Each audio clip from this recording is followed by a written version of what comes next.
Good evening, everybody. Welcome.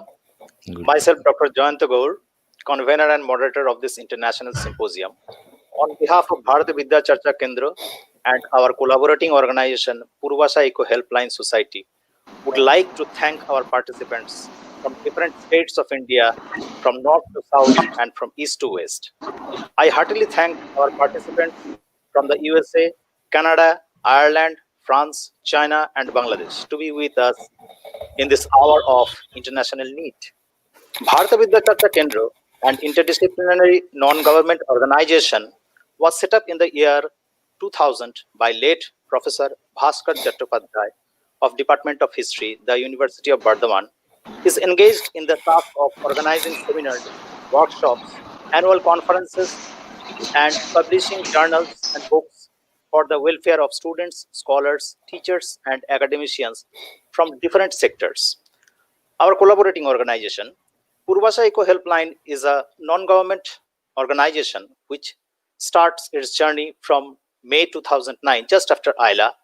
It conducts many environmental awareness programs, workshops, seminars, and is engaged in social works, particularly in the remote areas of Indian Sundarbans. Dear participants and viewers from across the world, we all know that we are really surpassing helplessly through a very critical and undesirable outbreak of COVID-19 pandemic, which is forcing mankind to be restricted within their definite arena. School, college, university education systems all over the world have tremendously been affected by this long-run shutdown of educational institutions and lockdown and social distancing since last few months.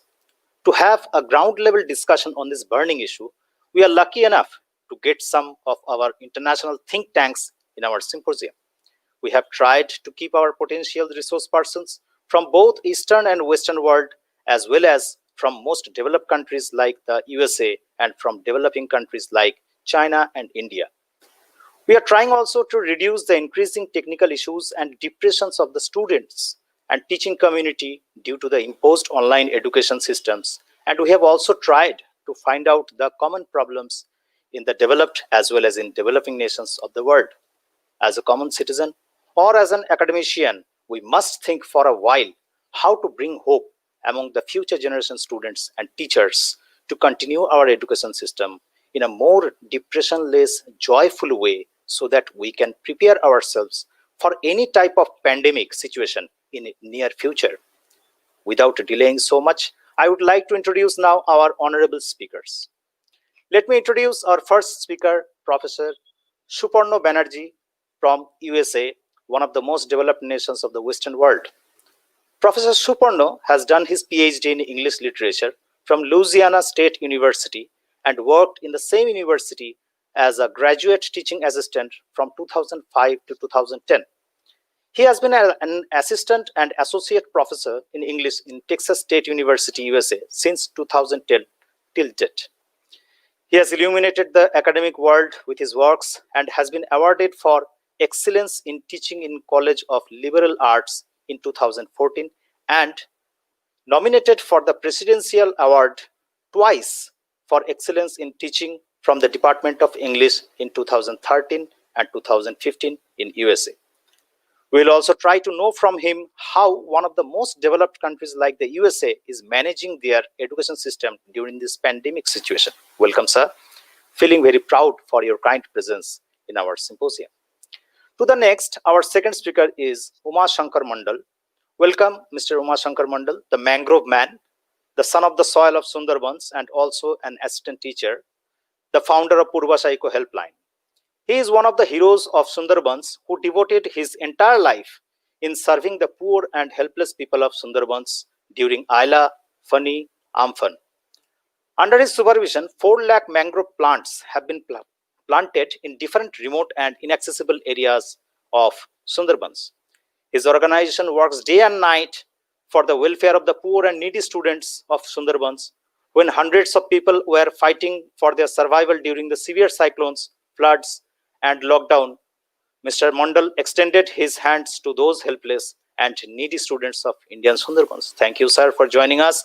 We will share his experience regarding this imposed online education system in schools during this pandemic situation in remote areas of India. To the next, Our third speaker is Mr. Shubham Pal. Welcome you, sir. Shubham is one of the most famous journalists, documentary filmmaker, author, raconteur, sojourner, knowledge nomad, and whatnot. Worked in 3 BRICS countries, India, South Africa, China, so far.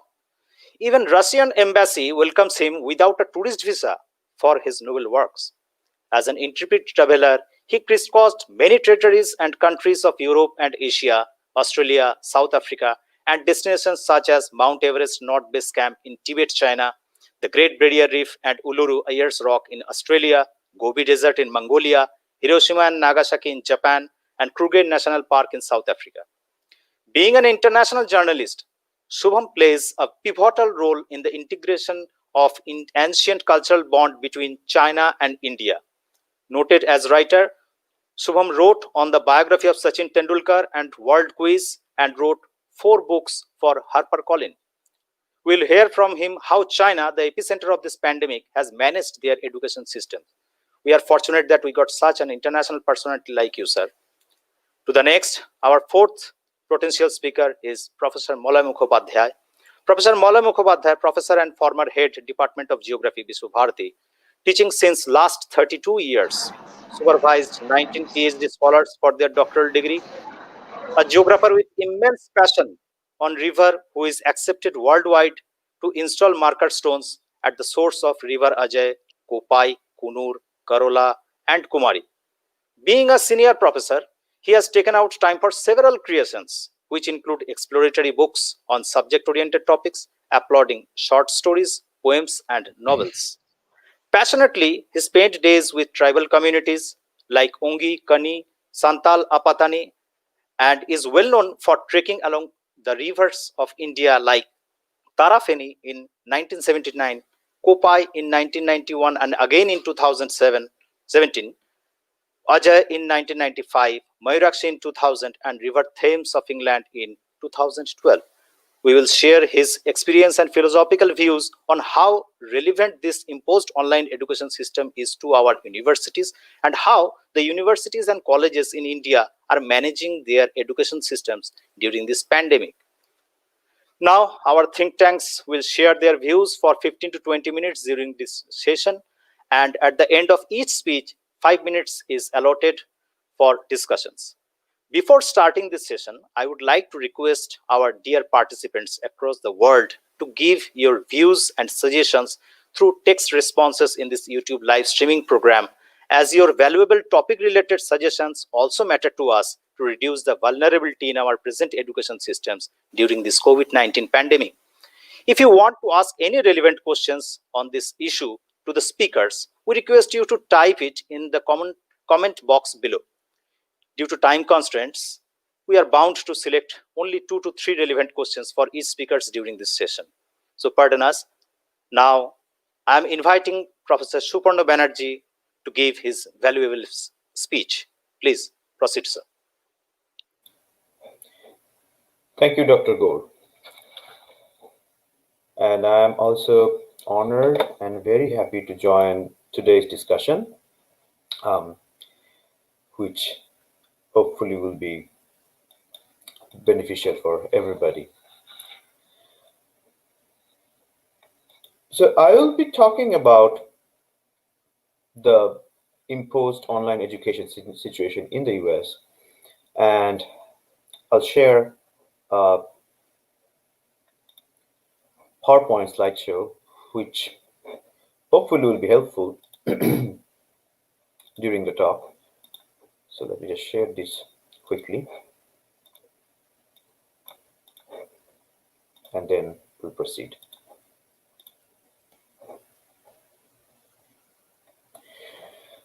So I'll be talking about the online education US during the COVID pandemic from the position of an educator who is currently involved in the situation, not as an expert on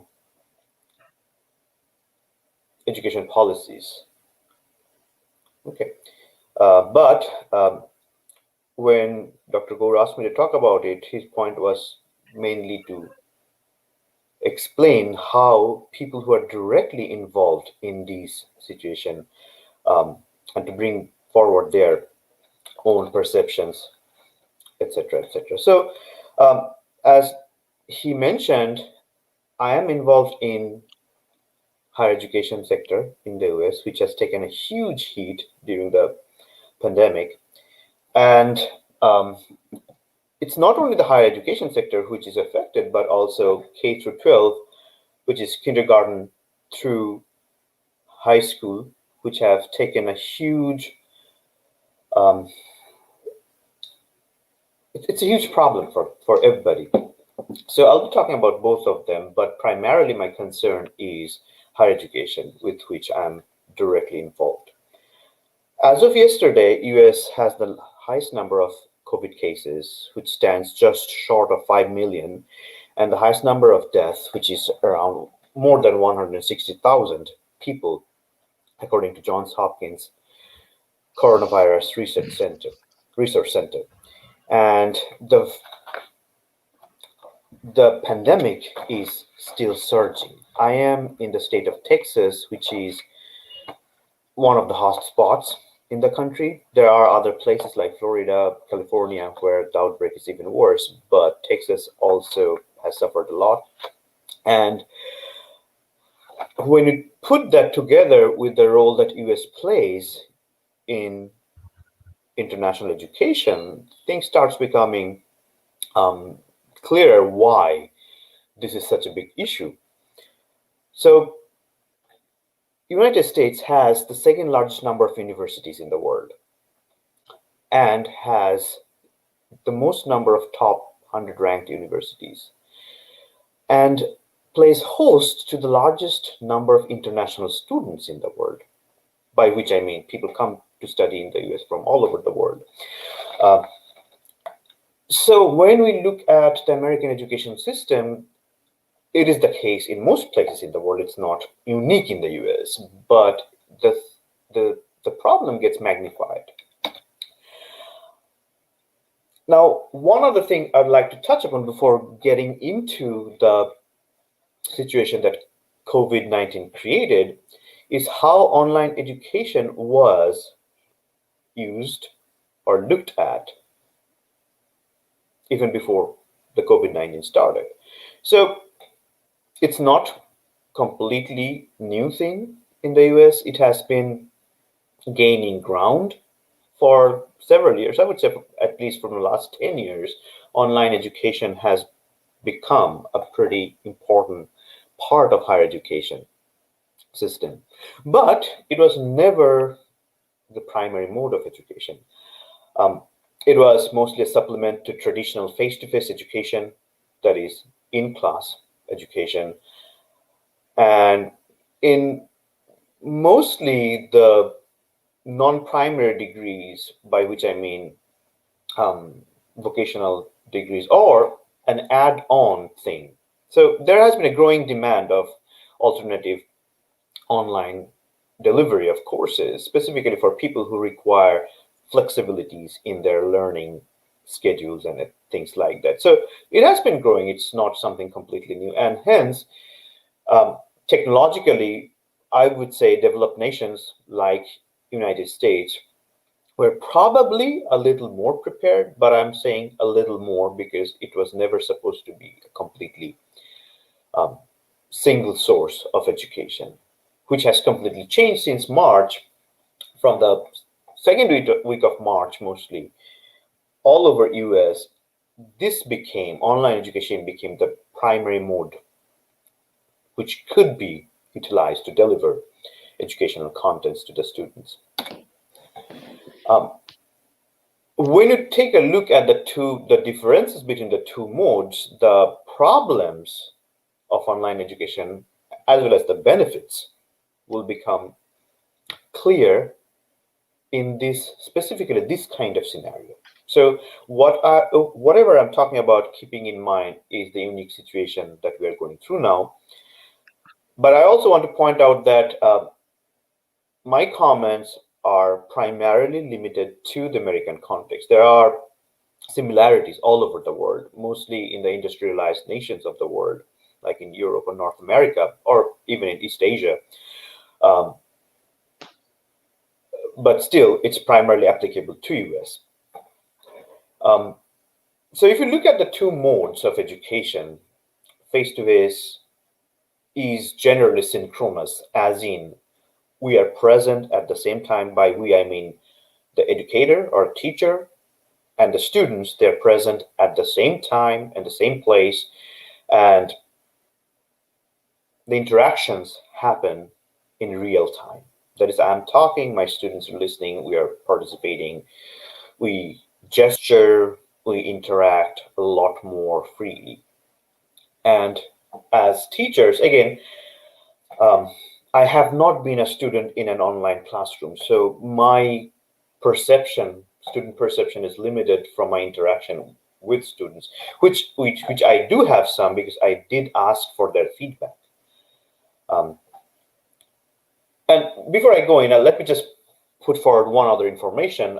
So universities shut down, schools shut down more or less around the middle of March 2020. I was teaching 3 courses at the university level at that time, so all of them went online. I again taught during the summer, which was completely online, 2 courses. So by this time, I have taught 5 courses online. But that my preference is not teaching online. I prefer to teach face-to-face. So those 5 courses were imposed. That's why I sought feedback from my students. I'll be teaching 3 more classes in fall, which is just beginning towards the end of August. And I chose to teach online. So I'm just putting this scenario in front of you to proceed into the next section of my talk. So I don't prefer online teaching. I was given an option of teaching face-to-face classes in the coming 4 months. So a semester starts from August, it will end in December, then the next semester starts. And I chose to teach online. So you can see that there is contradiction in what I want and what I'm doing. And that has been the case in the US scenario. So face-to-face, as I was discussing, is more direct. We are present, and the teachers spend most time inside classroom. Obviously, we have to prepare, but not make things as meticulous as when you're online. If you look at the right-hand side of my slide, the faculty time investment, that is the teacher's investment, is designing and facilitating learning experience through technology. So we spend more time curating courses, basically creating websites of courses, complete websites of courses. When you go online to any other, let's say, the British Museum or the Ministry of External Affairs or any online website, you have sources, you have information, they're organized. That's how you can find, or even Wikipedia pages, if you think about it. You go there to find information. When we are creating online courses, most of me and most of my colleagues, we are basically creating a version of that, a lesser version of that, because it's almost impossible to do that within a short amount of time. But that's probably the way of delivering information to students who may or may not be present all the time. And by that, I mean online education is more flexible. Okay. If you think about face-to-face education, students have to be in class, regular attendance, etc. Whereas students in online education classes, they have to self-regulate, they have to self-motivate, they have to look at the information, study on their own. Less amount of time spent with the teacher guiding them. So that's why teachers have to be more careful creating the content, presenting the information to them.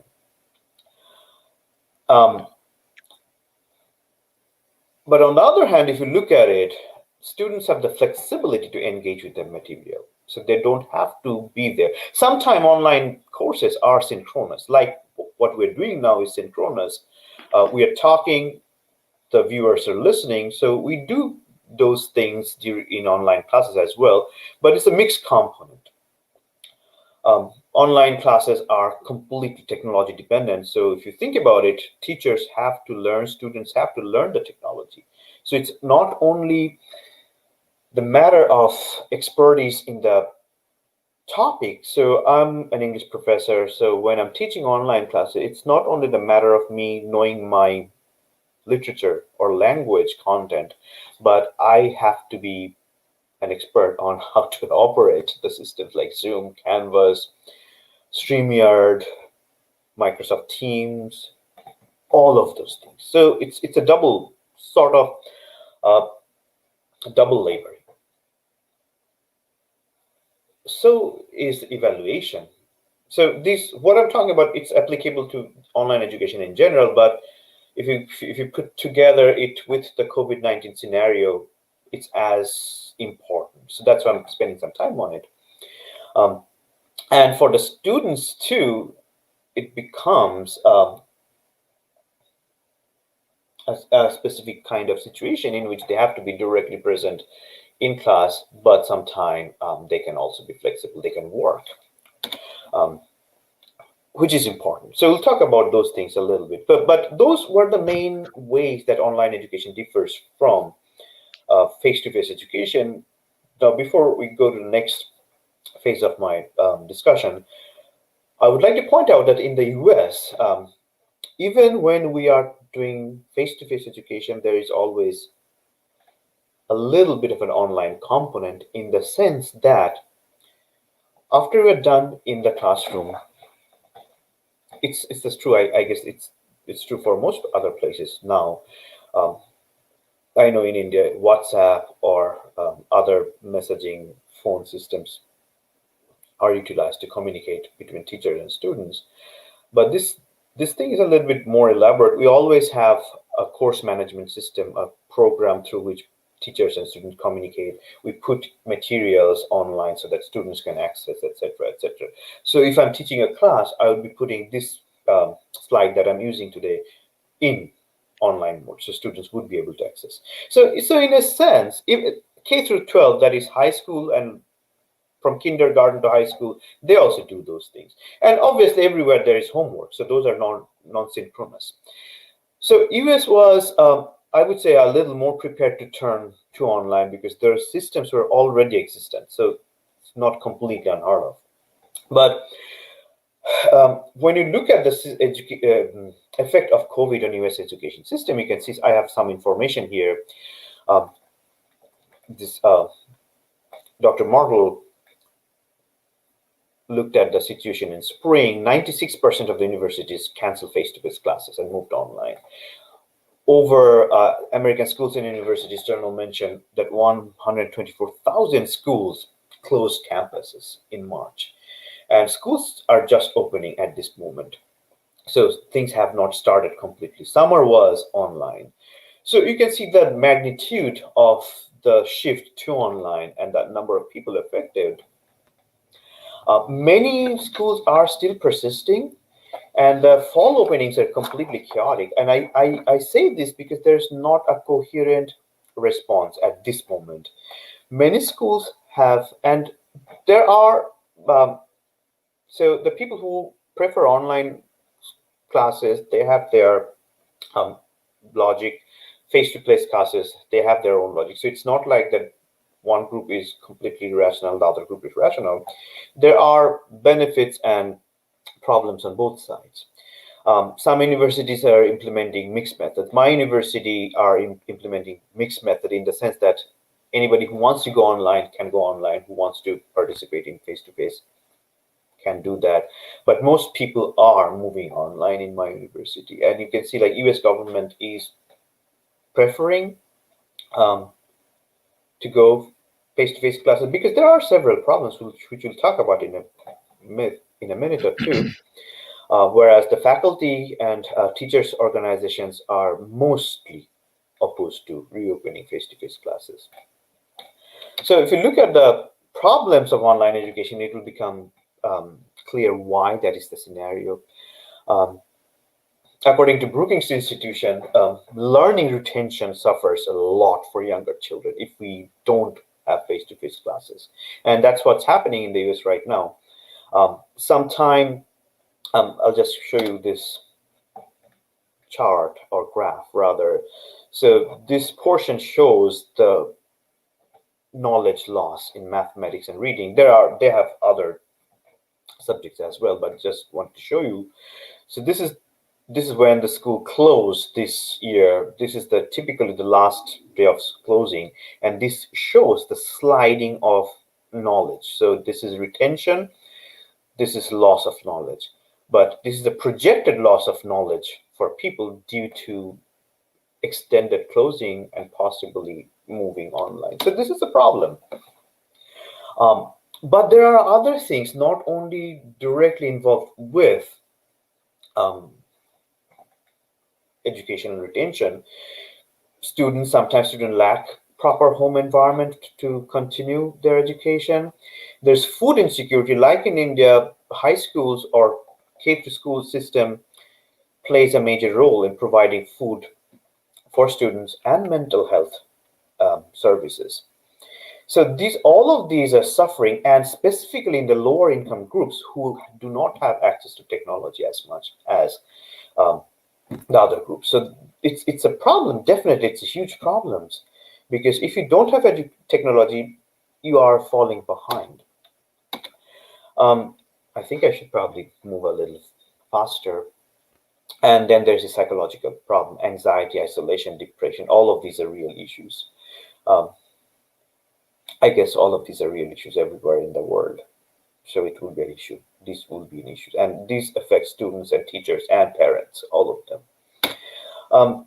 There's one other issue that I wanted to mention quickly. It's a chaotic immigration policy regarding the COVID and international students, which has created a huge problem in the sense that international students were not originally allowed to take online classes. They were allowed, but only a small number of classes towards their degree. The immigration department um,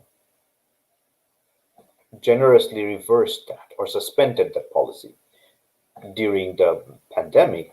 So students were fine, but this month they suddenly reversed and said that if you're not taking face-to-face classes, you have to leave the country, which creates international travel, deportation threats, etc. A lot of these things became problem, but then they again backtracked and said, no, we're not going to do that. So this again is an added problem for international students during this time. And as I mentioned, US has probably the largest number of international students in the world. So that's another problem of online education. And so these are many things. So I'll just move on to the other side. So I spend a lot of time pointing out the problems, but if you look at it at this moment, I think it's probably the safest. There's no perfect solution, but this is probably the safest mode of education because it's the only way of maintaining physical distancing in a classroom. I was supposed to teach a class which had 200 students, and there are masks policies, there are large classrooms, but how can I impose a mask policy on everyone in a class of 200? It's almost impossible. The same situation goes for high schools and every places, and even some states don't require students or people to wear masks. They suggest that they do, but there's no way of enforcing that.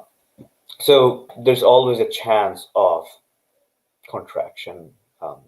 I just came across one of the examples. So summer camps are camps where school-age children go during summer for various kinds of life lessons. And this is just one scenario. There are others, but there are other scenarios where these things didn't happen. Where 260 cases of COVID-19 cropped up suddenly. Now, so what I'm suggesting is that, or what I'm seeing, not necessarily suggesting, that if you are not in a place where a large number of people have gathered, obviously there's less chance of contraction. The other point that I was hinting at earlier, that US has a much better technological infrastructure, so online education is still practicable. Let me just highlight, I'm not saying that this is ideal. What I'm saying is this is practical. You can do it. And it actually has other benefits, like for higher education, a lot of people lost their jobs, and our students, um, they work, they earn their living, and then they earn almost everybody, and they lost their jobs. There's a huge economic problem of due to loss of jobs and other things. So if you have an online class, it provides the students flexibility to work and learn, which is not necessarily the case if they have to come to class at a specific time. So that's the thing. I mentioned this because I have encountered this problem with my students who, because we went online, they could do their jobs. We lost a lot of students during this forced closure, but I did manage to convince some people to stay on, giving them leeways, giving them flexible hours of attending classes, etc., etc. And again, people will suffer, but we can possibly mitigate this to some extent by providing them the technology and providing the faculty training how to function online. Most people don't know how to do that. I know my daughter would not go to school, face-to-face school this year. She will learn online, and her school district, they're trying to reach out to lower income group students and trying to provide them with the technology. Teachers shut down school, but teacher kept on providing the meals. People will come in cars and they will hand over their food. They learn online, but they will do that. So even if we move online, despite the problems, there are probably ways with which we can do these things. So if we go away from the grim pictures that I've been saying, that's why I call this is a dystopian situation, which is a place which is very bad. These are the benefits of online education. And if you move away from these grim outlooks, what I've noticed is that international research collaboration has increased a lot. To go back to my primary point of the problems and benefits, you can probably tell that I'm not satisfied with online education, but under the current scenario, I think it's probably the only safe mode in many areas of US. Not every part of the country is affected equally, so it cannot be the same everywhere, so we have to keep that in mind. But in those parts of the country which are affected, it's probably wiser to go online at this moment. It will affect students' learning. It will affect many group of people negatively. In many cases, the parents, teachers, students, everybody. But there's no perfect solution. What I'm thinking, what I think, looking at the current scenario, probably if we can save at this moment, we can do other things to bring up the learning. In a sense, if we live today, we can work tomorrow. That sort of scenario. Again, it's very grim. It's dark in the sense that whatever you do, there is some sort of problem in some group of people. But possibly, online education is the safest one at this moment. So I'll stop here and hand it back to the convener. Thank you.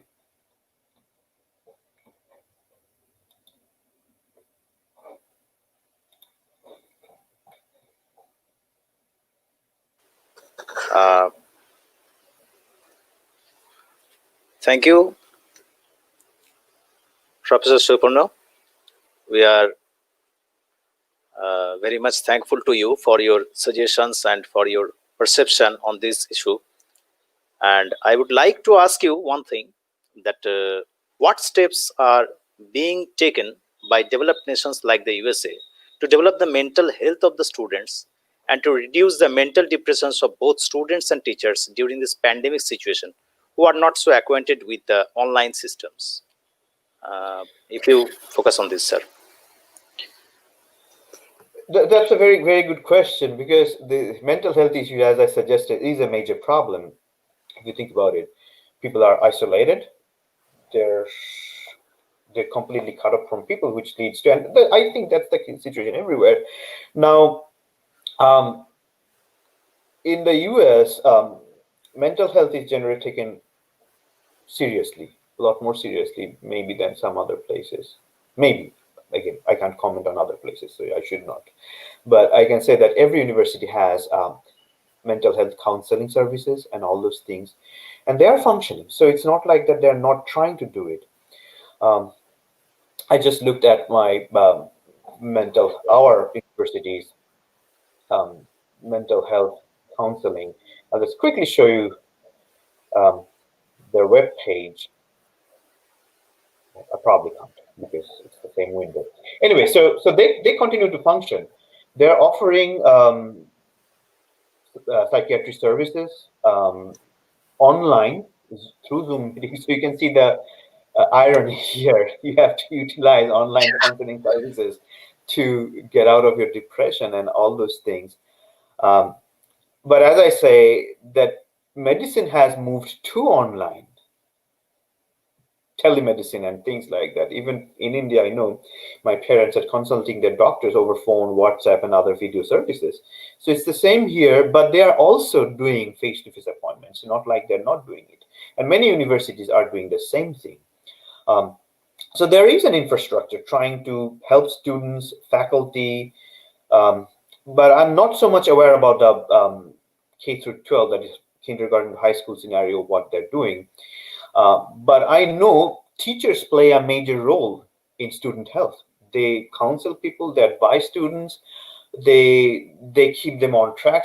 So they are often creating videos, posting videos, trying to communicate with students. The teachers are working a lot, trying to mitigate these scenarios. And in some cases, they are creating drive-by processions. So teachers from one school will get into their cars and drive by the neighborhood's houses in cars, so that their students can see them, that their teachers care for them, to cheer students up.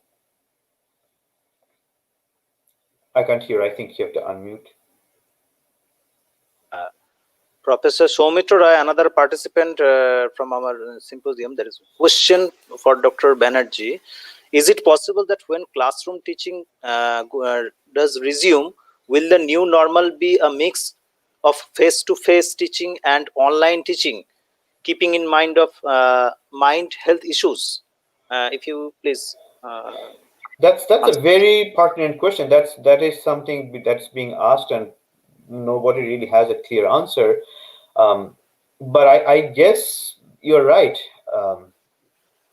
because as I was mentioning, our school, our university will open, and there is this discussion of having some classes online, some classes face to face, and in some cases, a portion of the class online, and the students who don't want to come to class, they would attend online, and the students who want to come will have face-to-face classes. And that's why they're creating this technology in which if I talk in my class, students can also watch it, like this webinar. So there's a camera in classroom. When we talk, they can watch it. So I think it will be a case for at least some scenarios and for some time. And there's also this hybrid model where half the class meets on certain days, the other half meets other days. So those things can happen, and I think they are going to happen for at least some Thank some you, time. sir, for your valuable speech. Now, thank you. Now I will call upon Mr. Uma Shankar Mandal for his valuable speech in this symposium on this particular issue. Thank you, Suparna sir. Now Thank I am you. welcoming Mr. Uma Shankar Mandal Please proceed, sir. Give your valuable speech.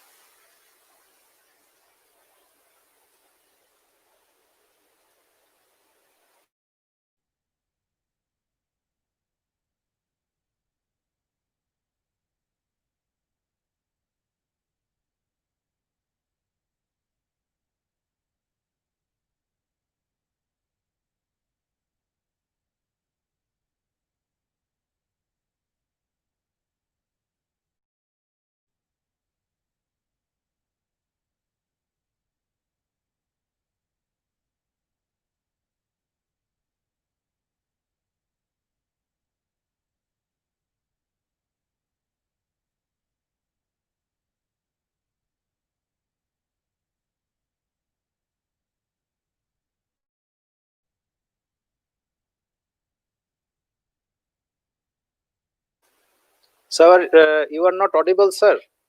Please unmute your microphone, please. Unmute, sir. It's not audible, sir.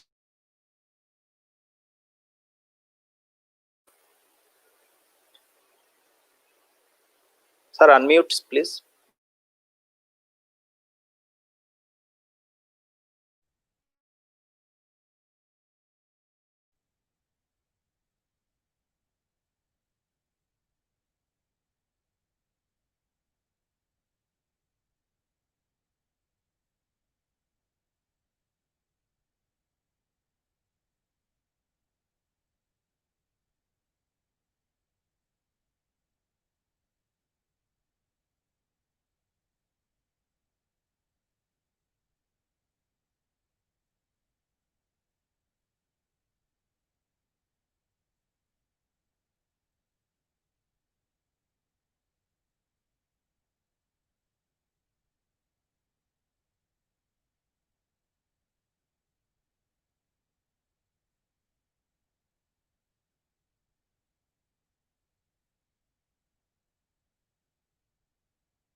Uma বাবু, আপনি দয়া করে আপনার মাইক্রোফোনটাকে একটু on করুন।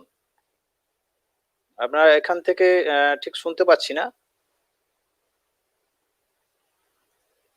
কোনোভাবে হয়তো যাকে হয়তো সমস্যা হচ্ছে। যাই হোক, একটু দেখুন।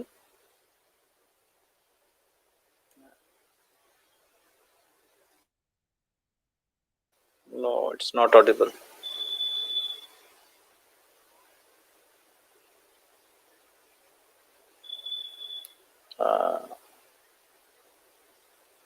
আরেকবার রিইনসার্ট করুন। আপনার মাইক্রোফোনটা শোনা যাচ্ছে না বাবু।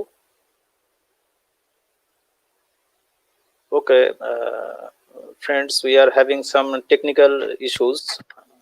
Now it's audible. Babu, now it's audible. হ্যাঁ, আপনি বলুন। হ্যাঁ, বলুন।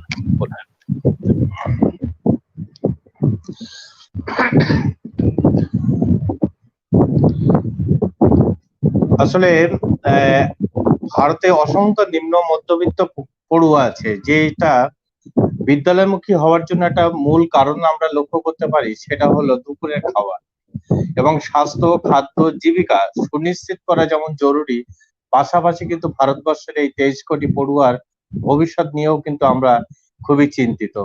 তাহলে আমরা দেখতে পাবো যে প্রথম এই যে মৌলিক তিনটে অধিকার, স্বাস্থ্যের নিরাপত্তা, খাদ্যের অপ্রতুলতা এবং জীবিকার বন্দোবস্ত, এই তিনটে যখন আমরা দেখা যাচ্ছে একটা জায়গায় বা ঠিক মতো আমরা নিজেরাই এটা করতে পারছি না, সেখানে পড়াশোনার গুরুত্বটা আমাদের কাছে কিন্তু একটা প্রশ্ন চিহ্ন থেকেই যাচ্ছে।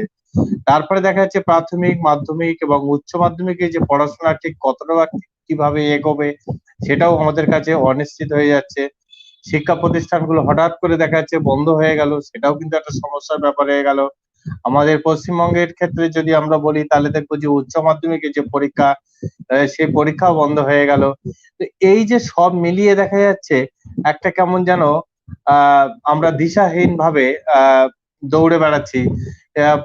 যেমন ছাত্রছাত্রীদের ক্ষেত্রে একটা মানসিক অবসাদে ভোগার মতো জায়গাতে চলে যাচ্ছে, অভিভাবকরাই চলে যাচ্ছে, পরীক্ষা হলো না, কিভাবে রেজাল্ট পাবে, কি হবে না হবে, এটা নানান প্রশ্ন চিহ্ন কিন্তু বেঁধে যাচ্ছে। কিন্তু ঘটনা এর থেকে আরো বড় ব্যাপার যেটা, সেটা হচ্ছে যে আহ শহর অঞ্চল, যেটা একদমই যদি আমরা যদি বলি কলকাতা শহর, শিলিগুড়ি, কোচবিহার, বড় বড় শহরের ক্ষেত্রে বা মফস্বল শহরগুলোর ক্ষেত্রে অনেক সময় কিন্তু খবর কিন্তু অতি সহজেই আহ লোকে জানতে পারে, ছাত্রছাত্রীরা জানতে পারে, অভিভাবকরা জানতে পারে। সেটা আমি যে এলাকা থেকে মানে তুলে ধরার চেষ্টা করছি সেটা হচ্ছে সুন্দরবন অঞ্চল। এই সুন্দরবন অঞ্চলে কিন্তু এই সমস্ত খবরগুলোই কিন্তু অনেক পেছনে পেছনে যেতে থাকে, অনেক দেরিতে যেতে থাকে। তো সেক্ষেত্রে কিন্তু ওদের ভবিষ্যৎ যেটা, সেটা কিন্তু আরো অনেক বেশি ধরনের ওদেরকে এই টেস্টটা নিতে হয়, কিন্তু নিতে হবে, কিছু করার নেই আমাদের এইতে। তবে এই যে ইতিবাচক ভাবনার, এটা যেটা চলছে সেটা চলবেই, কিন্তু এর ইতিবাচক ভাবনার কতগুলো দিক যেমন আমরা দেখছি, লকডাউন যখন হয়েছে তখন থেকে কিন্তু চালু হয়ে গেছে অনলাইনে একটা শিক্ষাদান, ভিডিও লেকচার, টিভি এবং রেডিওতে সম্প্রচার ইত্যাদি, এবং প্রচালিত শিক্ষা দানের কয়েকদিনের বিকল্প হিসাবে কিন্তু এগুলো চলতে পারে, কিন্তু এক ধারাবাহিক ভাবে কিন্তু এগুলো চালানো কিন্তু খুবই মুশকিল। মানে ভারতে যে সমস্ত এলাকাগুলোতে দেখা যাচ্ছে একদমই প্রত্যন্ত এলাকা, এবং পশ্চিমবঙ্গের আমাদের তো সুন্দরবন এলাকায় বলবোই, একেতে করোনা যেটা ভাইরাসের একটা এফেক্ট চলছিল বা চলছে, এবং পাশাপাশি আমফান এসে যেটা করে দিয়ে গেল, সেটা একদম পুরো বেশ কয়েক মাস একটা দীর্ঘমেয়াদী। এখন তো মানুষ ওখানকার ছাত্রছাত্রী থেকে শুরু করে মানুষ সবাই তো কিন্তু যেটা চাইছে সেটা হচ্ছে খাদ্যের নিরাপত্তা চাইছে, বাসস্থানের নিরাপত্তা চাইছে।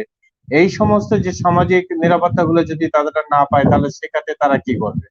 আবার আমরা উল্টো দিকে আমরা এক্ষেত্রেও দেখতে পাই, অনেক সময় ইউনেস্কো কি বলছে, ইউনেস্কো থেকে যে সাবধানবাণী আমাদেরকে শুনিয়েছে বা আমরা যেটা দেখতে পাই, সেটা হচ্ছে বিশেষ করে সর্বশিক্ষা অভিযানের মৌলিক দিকগুলোকে মাথায় রেখে মাথায় রেখে কাজগুলোকে করতে হবে।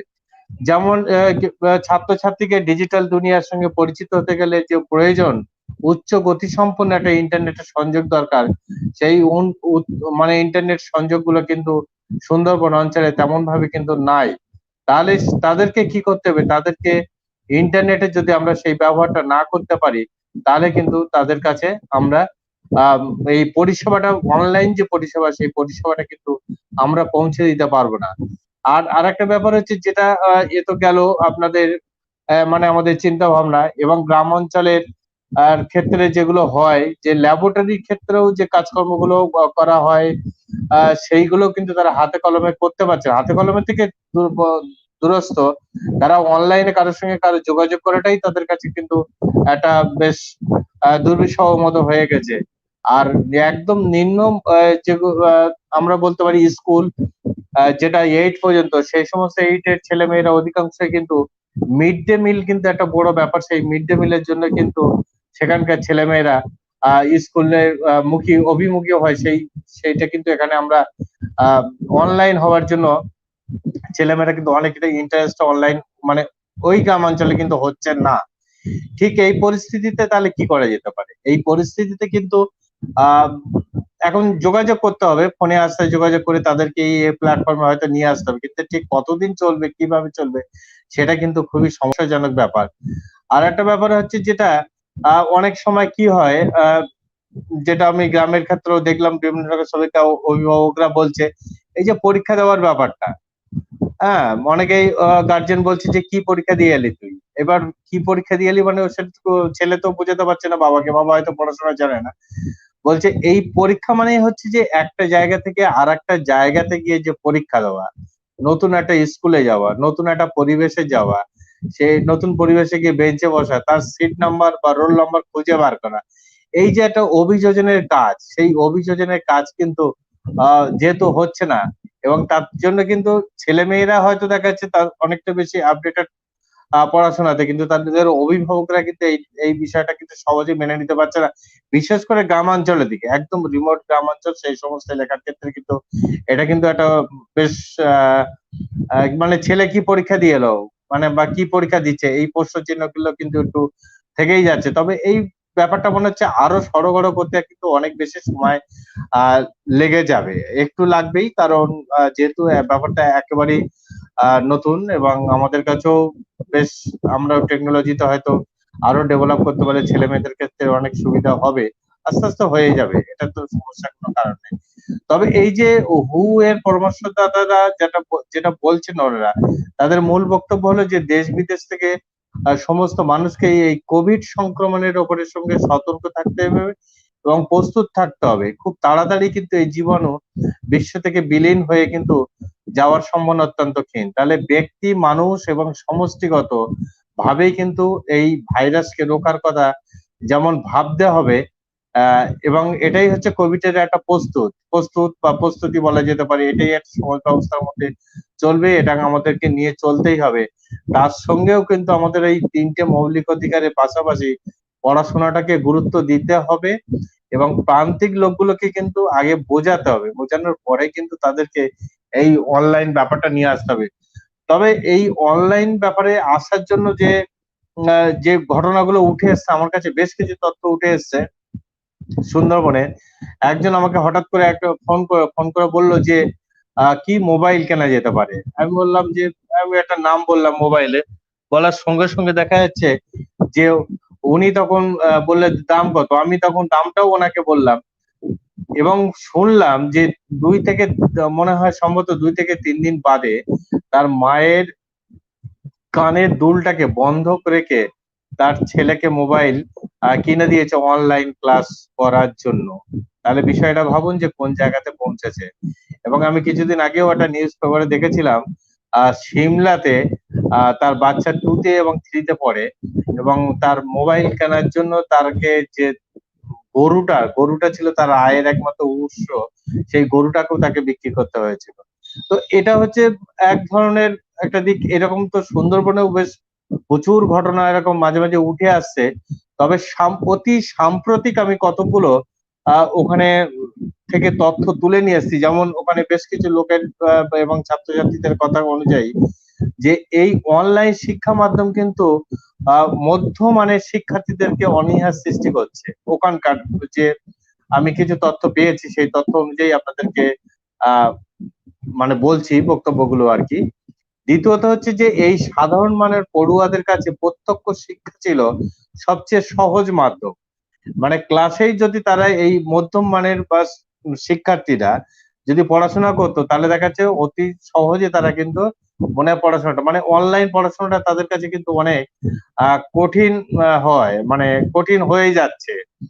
বা একটা হচ্ছে তো প্রযুক্তিগত সমস্যা রয়েছে, আর দ্বিতীয়ত কিন্তু রয়েছে তাদের হয়তো মানে নিতে পারছে না। আরেকটা ব্যাপার হচ্ছে অনলাইন ক্লাস করতে গেলে একটা জায়গায় কিন্তু চুপচাপ তাকে বসে থাকতে হবে।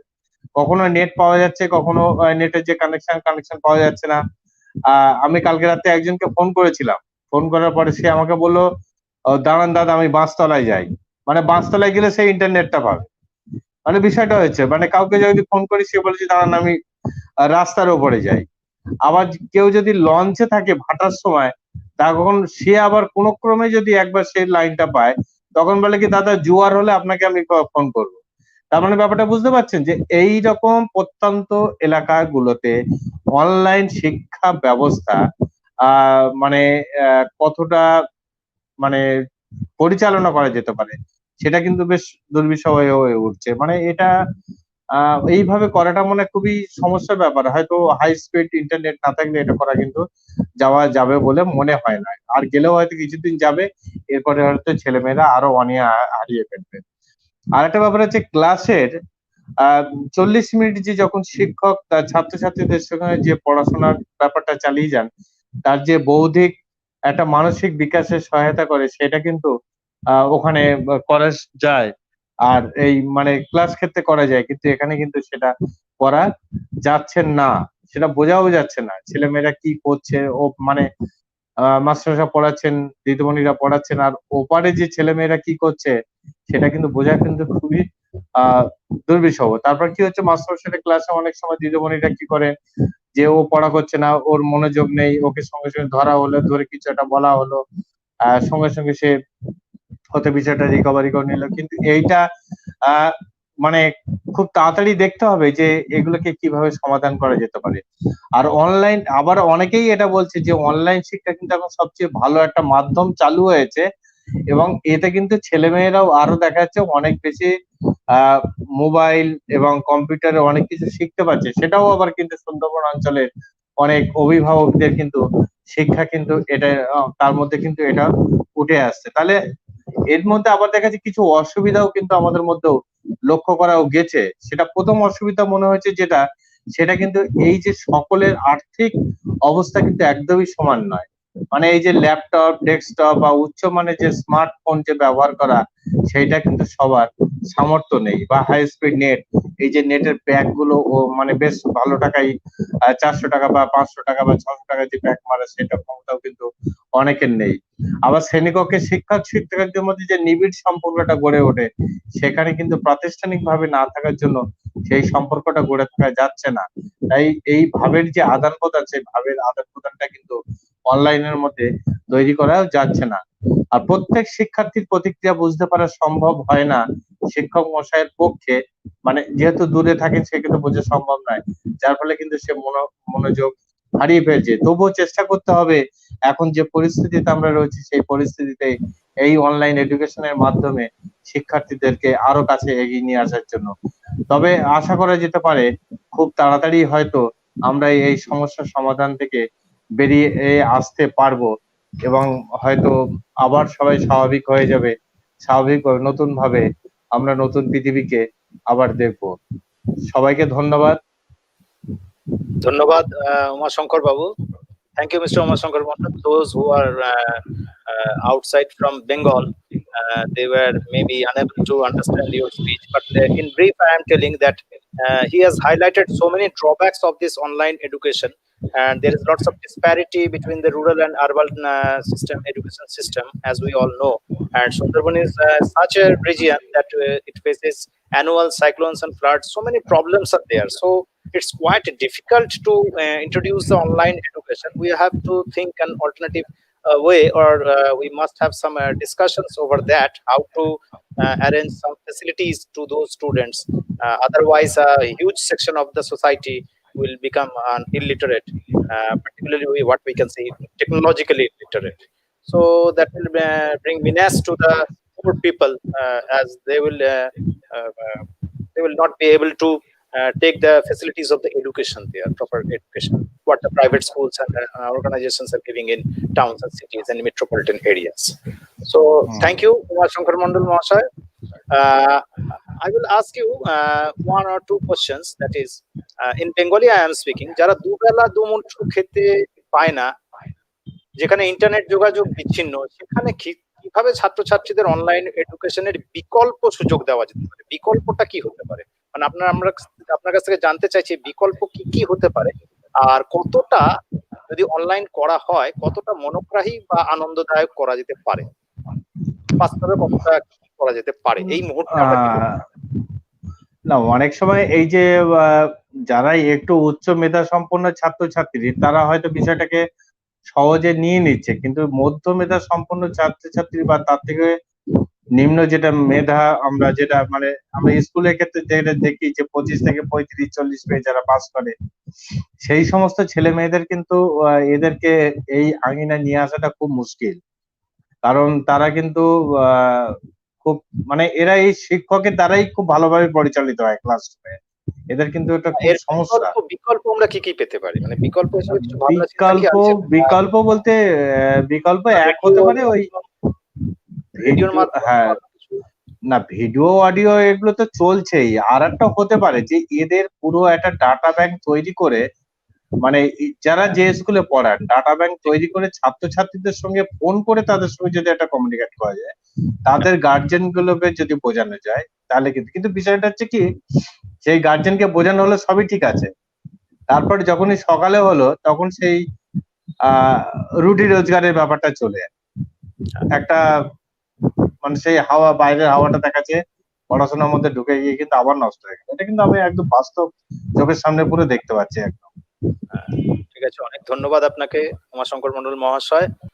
We are very very thankful to you. Now I will switch over to Mr. Shubham Pal to give his views on the burning issue. Please proceed, sir. Thank you, Mr. Dr. Gold, and thank you all the organizers who have invited me for this insightful discussion. And I think probably I am the, I'm the odd one out in the entire panel of distinguished academicians or scholars. Uh, Being a journalist, I'm not directly related to academics, the field of education or academics, but but I have witnessed COVID. In fact, earlier than most of the people, because since I live in China, I've been working in China, so I've seen COVID right in the months of January, February, when there was not a single case of COVID in India. So, and I have seen one of the most phenomenal combat of COVID in China in the month of February, March, and April. So now it's pretty normal. But in those last 6 months, almost 6 months or 7 months, so because if I really count from January, on January 23rd, China went for the countrywide cordon sanitaire or lockdown on January 23rd onwards. So since then, I've seen a lot of changes because the online education has become, I'm sorry to use the cliche, but the online education has become the new normal. So we have been living in this world, current world, where online education is the norm and is the ultimate solution to our problems at this moment, because there's no way, because of social distancing and COVID is still there. The pandemic is still spreading its tentacles across the globe, and not a single country or not a single continent is left out of its reach. So that's why I believe, the whole world has seen an amazing transformation. So is the education world. The entire concept of schooling and education has witnessed a paradigm shift. That's quite evident. And as an Indian, and I lived in India, I've studied in India. So from that perspective, I can say that what we need at this moment is confidence, and we can't underestimate ourselves. That's very important because as a journalist, I can give you certain statistics and data. Like India has got the second highest number of internet users across the world. Even there are more internet users than the United States. The most number of internet users are in China, where I'm currently in.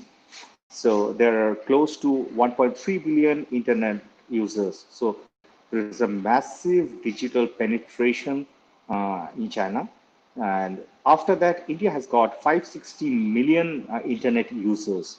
And it's expected by the end of 2021, the number will increase to 650 million, which is quite a phenomenal number. So from that perspective, I can say we are in a better position to kickstart this education, online education process. And most importantly, like I want to use a technical term for online education, which is SMAC, SMAC. SMAC means, C for cloud, S for system analytics, and also social, S for social, then M for mobile, A for analytics, and C for cloud. So the integration of SMAP is actually playing a huge role in online education in today's world. So because we have this cloud-based AI, artificial intelligence, blockchain, big data, these are the currently, like, these are the game-changing things the whole world is witnessing at this moment. So from that perspective, I can tell you that integration of SMAC technology is very important, and I can see in India it's been implemented. Like China has done it so phenomenally well, because I have seen how the Chinese education has completely gone online from offline or on-site. I won't use the word offline, because here I think in this context I can segregate the education into three parts. One is online education, which is live webcast or mobile cast, or like what we are doing right now, streaming, live streaming. So that can be called online. And offline is a lot of internet materials like videos, YouTube videos, or special videos. So those can be dubbed as offline, which you can watch. Uh, I mean, on the internet, but not live cast. And third is on-site, which is at the school. So the education system has seen a massive, change, transformation in this world. And also, I'd like to highlight another thing because from my China experience, I can see. I mean, there is a. I think not too many people in India know about that. That's a very interesting fact. I think I haven't read about this anywhere because recently we have got to know that I have got to know I think Indian government they have come up with their new NEP, new education policy, which has seen a lot of things, a lot of debates. I haven't gone into much details about it, but yeah, I have some superficial knowledge, I would say, about that or idea. But in that respect, I can say, and I know Dr. Gore and some of your panelists. I mean, you are educationists. You are really, I mean, good scholar, erudite scholars. So you are based in West Bengal, and during our time when we were, studying in school, I studied from Shantiniketan, and some of you like Professor Shupano Banerjee and Dr. Jayanta Gaur, you also studied from Shantiniketan. So we had a different board. But during our time, those students who studied in West Bengal board, they actually their English education started quite late. I think from class sixth or something like that, because there was a time when the English education was before that. I think it started when people were in class one or second standard, class two. But during our time, English education in government schools in West Bengal started in when students were in class six. One of the logic was, yeah, even in China, I mean, people study in their own language. Yes, that's true. I've seen people study in Mandarin. In China, Mandarin is the only language or most prominent language. I think most of the people, even if they have dialects, they have many dialects. They have languages like Cantonese, which is spoken in South China, but predominantly it's Mandarin, which is the language across China. So education is in China. So that logic was good, but there was a big flaw which our West Bengal education department or the government they didn't realize. They were completely unaware of that thing. I mean, I think most of us didn't know about that, but I have come to know after coming to China, which is very important for every children's life is the numbers. So in China, although people study, speak in Chinese or Mandarin or simplified Chinese, but the number here everywhere, whether you go to a school, you go to a restaurant, you go to any place, anywhere and everywhere in China, the numbers, the digits which are used are in English. Yes. Like unlike those days, like when we were in school, West Bengal government school kids, we used to learn, the numbers in Bengali, like ek, dui, teen, char, panch. In Chinese, they pronounce it. They pronounce one as e, san, si, wu, liu, chi, pa, chiu, shi, 1 to 10. I've just pronounced in Chinese, but when they write it, it's always the number is always written in English. 1, 2, 3, 4, 5, 6, 7, 8, 9, 10, blah blah. So that's a fundamental thing because the new education policy I can see there is coding. Coding will be taught I think at class six standard or maybe earlier than that or fifth or fourth standard. If I'm not wrong, it's sixth standard. So coding and all this kind of computing. I mean, digits are very important. So learning up to class fifth. I mean, counting or learning your mathematics with Bengali digit and then suddenly switching over to English digit. Actually, that's where we were lacking in those days.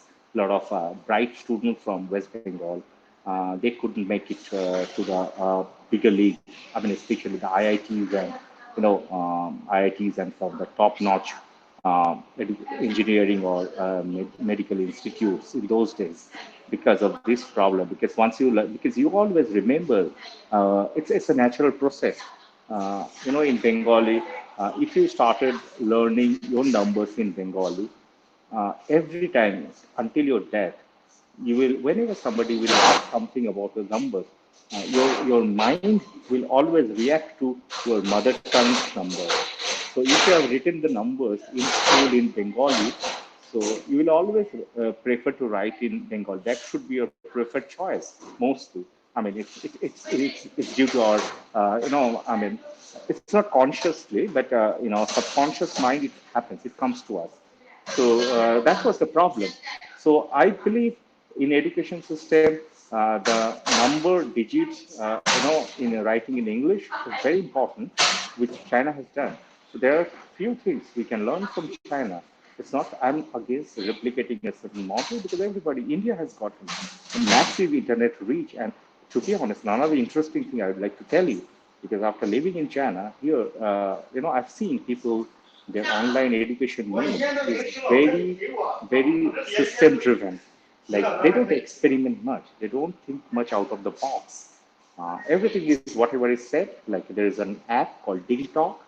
Uh, online education is, basically imparted through that app. But in India, I think many of you have been using so many apps, like right from Zoom to even this live streaming which we're doing right now. It's another app. So we have been like Indians. We are creative people. We always love to think out of the box. That's a difference because Chinese, they're very disciplined, they're dedicated, but we may not be as disciplined because we don't follow a system properly. We have our own mind, and we are creative people. So, and also the great Indian thing called jugaad. That's also very important for education because once you are doing online, so you improvise those stuff. I mean, it's not. I'm talking about not just students, but teachers. The teachers can actually be very creative, which I've seen they have been doing. Some of the videos some of the teachers are making are unbelievable. I mean, those are so creative, so cool. In fact, I would rather prefer as a student. If I would have been a student, I would rather learn from watching those videos than learning inside the classroom. So I think that way education, online education is here to stay. And COVID is a pandemic which we haven't seen in our lifetime. I mean, the last big global pandemic was in 1910 onwards when the Spanish flu started devastating, spreading across the world. So that was the first phase of the last pandemic the whole world has seen before COVID came. So I think we have to embrace it. And as I reiterating, like we Indians are very creative people. So I think we can improvise with the limited opportunities, limited facilities we are having. I think that's very important, and I firmly believe we can actually do it because we have. And another thing is the internet speed. India's internet speed is quite fast. I mean, I have been to a lot of countries all over the world. I think even I feel like India's internet speed is, though officially on paper, China's internet speed is very fast. But I think India has got a very stable internet connections, and India's internet connection is, in fact, I can tell you, like the Wi-Fi which I've got, the connectivity I've got in Indian cities like Mumbai, Delhi, Calcutta, in some of the public places like some coffee shops or restaurants, which are far faster than the Wi-Fi internet speed I received. I experienced in Europe, like France, countries like France, Belgium. So I can tell you, those kind of Indian, internet is really fast. I mean, of course, not as fast as Japan or Korea, South Korea, but it's fast. So we can be, we can improvise with that. And online education, another important thing I believe that you have to, give the students a lot of. Online education gives a chance to, give them a chance to get connected to their family because in some of the metros, I'm not talking about the rural areas, but some of the urban areas, the current problem is when both parents are working, so children get very little time, little focus from their parents. So if they are doing online education, I think the parents also can be, they can actually spend more time with the kids and because you have to think about that because once a kid is at home, the parents are also at home because some of the private companies and a lot of companies, corporates, they are they are embracing this work from home culture because that's also here to stay. So I think the bonding can, we can think about the positive side. The bonding can actually get enhanced. And also another thing is, the students can actually, get a lot of, time for themselves. And the parents can be less stressed out because once the kids are in school, I think every parent, they are having that stress in their mind, what's happening with my kids, whether he is back or she is back at home or not. So these kind of concerns, safety issues are always in a parent's mind. So I think online education can actually erase those stress or problems in a parent's mind. And but one drawback, and another thing, most of the Indians, I think we have a notion about it that rural areas people, how can we teach them? They are not so educated. They are not so exposed to high tech. I totally disagree with that because I have seen so many. The TikTok. TikTok is a software. We have seen like so many people used in the rural areas of remotest of the remote villages. They are uploading videos on TikTok and they're fiddling with that software. If they're able to fiddle with the software and they can play with it, so what's the problem of a child from rural area embracing the technology or online education? It's absolutely fine. But yes, the previous speaker, Dr. Uma Shankar, what he said, I totally agree with it because there are some areas, especially in Sundarban, some of the really remote areas where there are a lot of problems like floods, sometimes droughts, and those areas, like especially like extreme climatic conditions, it's very difficult to carry out online education. So that's why I used the segregation of offline. So I think offline is also not bad. Of course, you can say that there may not be electricity, but I think offline in the sense like if we can, prepare video modules, for each Yeah. topic or each Yeah. subject. I think that's also very important. So yeah, I don't Exactly. want to drag any further. And the distinguished speakers, they have spoken a lot about positive aspects of education and the pitfalls of it. So I would like to conclude here, and I hope, I could, kind of, I could reach out to whatever questions you had in your mind. Probably I could, I tried my best to answer those queries because I myself have Sir, also thought about those things. So yeah, already from here I Dubai. conclude and thank you. Okay, thank you, Yes. Mr. So Swapal. yeah. One of our participant from Dubai, he has one question. Do you think that this pandemic has given us an opportunity to look towards to have a better change in the entire system of education in India or in China? Absolutely, Again, I am because repeating. I still remember, yeah, Dhirubhai Ambani used to say one thing that, opportunities, adversities give rise to opportunities. So I totally believe, and even in our Hindu mythology, like the Samudra Manthan, that was basically after chaos, everything, the Amrit, the nectar came after all kinds of, poisons, everything, the chaos, and then the nectar came. We basically took out the nectar. So it's the natural course. Like after every, maybe right now it's a tumultuous time, and once it's over, hopefully it will be over soon. And then we can have new opportunities. I think absolutely, I totally agree. Especially field like artificial intelligence, big data, blockchain. So these are the the next generation educational, I'd say, field. So in those fields, like if you are learning it online, I think your capability will be enhanced, and you can actually improvise, and you will be learning faster. So that's what I believe in. Yeah. Mhm. Thank you, Mr. Pal.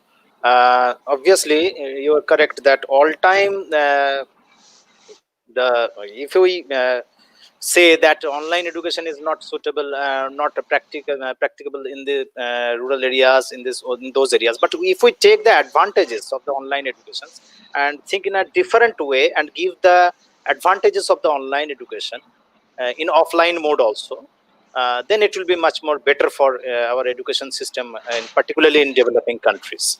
So thank you for Yeah, giving your valuable yeah. I speech. just want to add one thing, one small thing. Yeah, just one example about rural area. You all of us, I think, have remembered there used to be 100-year-old lady in a far-away, remote village area in Andhra Pradesh who used to cook a lot of new recipes of non-vegetarian products or food items, and she became a YouTube sensation.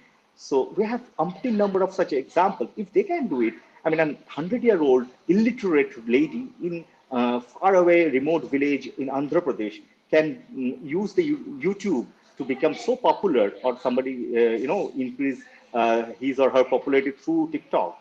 So why can't our students in rural area embrace the online education? I think it's possible. We shouldn't underestimate ourselves. That's what I am very optimistic, and I would like to conclude with that optimism. Thank you so much. Thanks for giving me the opportunity. Thank you, Mr. Shubham Pal.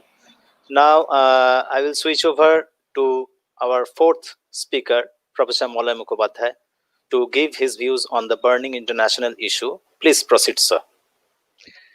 Thank you, Jayanto.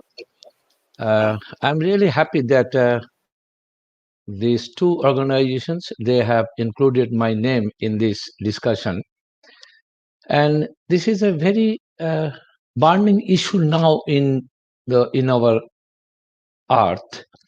In every corner of our earth, the people are really in search of the right answer and what will be the right way by which we will come to our this situation, by which we will overcome the problem what we are facing today now.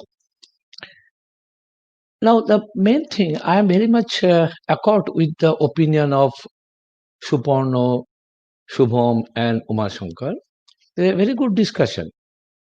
And this the day has come when we have to find out the way by which, you see, this online teaching, imposition of online education system, whether it is acceptable or not. Yes, I'm very much with your opinion. This is inevitable because the social distancing or physical distancing, to maintain this, we have to follow it.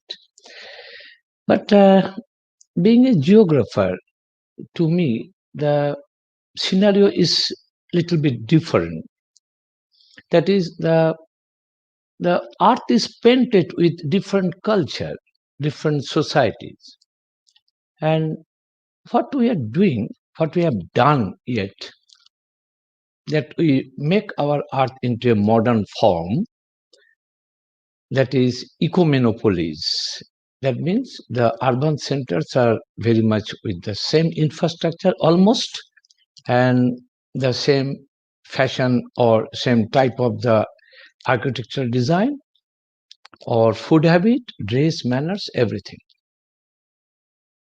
My question is that we enjoy if there is some differences in our livelihood pattern, in our daily life, in our food habit. And with the help of modernization, with the help of the advent of infrastructural facilities we are providing to every corner of the earth, then earth will turn into one net where there is the same culture, almost same fashion, same food habit, almost. We are going towards that goal. Ultimately, that gives us a very monotonous life.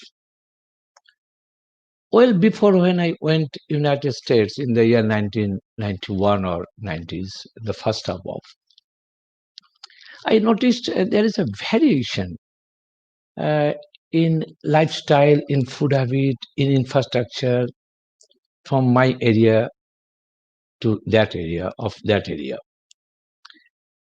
And today, when I went last year, I noticed almost we have come enjoying the same facilities, same infrastructure. Okay, this is a very good part of our advancement. But gradually we are losing the diversity. Diversity brings life. Diversity brings new horizon. and how you will handle, how you tackle the situation, because some problems may be solved by some, you know, uh, traditional wisdom of some remote part of the world. Today we are facing a problem that we are included in that problem, and we have to find out the right way how we'll get rid from this problem. বিষয়টা হচ্ছে যে আমরা যেভাবে আমাদের জীবনটাকে সাজাচ্ছি, যেভাবে আমরা একটা মনোটোনাস লাইফের দিকে যাচ্ছি, সেটা বোধহয় আজকে অনলাইন এডুকেশন যদি আসে, যেটা আমার আগের বক্তারা বলে যাচ্ছেন, তাতে কিন্তু হোল ওয়ার্ল্ড কিন্তু একটা এডুকেশন সিস্টেমের মধ্যে আসবে, এবং হয়তো পরে আমাদের নেক্সট জেনারেশন বলবে একটা রিমোটেস্ট পার্টে একটা বিউটিফুল একটা এডুকেশন সিস্টেম ছিল, and this policy actually helps to evaporate that education system. Our earlier presenter, he said very nicely, 1 2 3 4 আমরা বাংলায় শিখি, সেটা কিন্তু 1 2 3 4 লিখছি, কিন্তু Chinese people they are pronouncing in that form in their own language. এই যে একটা এক্সপেরিমেন্টাল পার্ট, আজ যদি আমরা ওটাকে 1 2 3 4 করে ফেলি, তাহলে ভবিষ্যতে কিন্তু ডিপেন্ড করতে হবে, আমাদের খুঁজে বার করতে হবে যে এই জায়গাটা কি ছিল বা প্রনাউন্সিয়েশনটা কি ছিল এবং চাইনিজ ওয়ার্ডটা কি ছিল 1 2 3 4 5 6। তাহলে অনলাইন এডুকেশন ইনএভিটেবল। এখন এই প্রবলেমটাকে ওভারকাম করার জন্য আমাদের এটাকে নিতেই হবে, ভাবতেই হবে, থাকতেই হবে। কিন্তু এর গ্রেটার হইতে যদি ভাবি, তাহলে যারা এটা নিয়ে খুব চর্চা করছেন, those who R very much concerned about this problem, then they must find out some compartment, keep apart, যেটা পরে কিন্তু আমরা ফিরে আসতে পারি এবং আমরা নতুন কিছু একটা কন্ট্রিবিউট করতে পারি in our future system of education. আমি দেখেছি from a little experience যে কিছু কিছু জিনিস একদম রিমোটেস্ট পার্ট পৃথিবীর, সেটা কিন্তু আস্তে আস্তে হারিয়ে গেছে। But after that we came to know or we believe that those activities, those ideas, those social system have very scientific base from the point of view of physical science, from the point of view of social science. আজকে যদি আমরা online এডুকেশনটাকে impose করি জোর করে, because to overcome the problem immediately we have to have,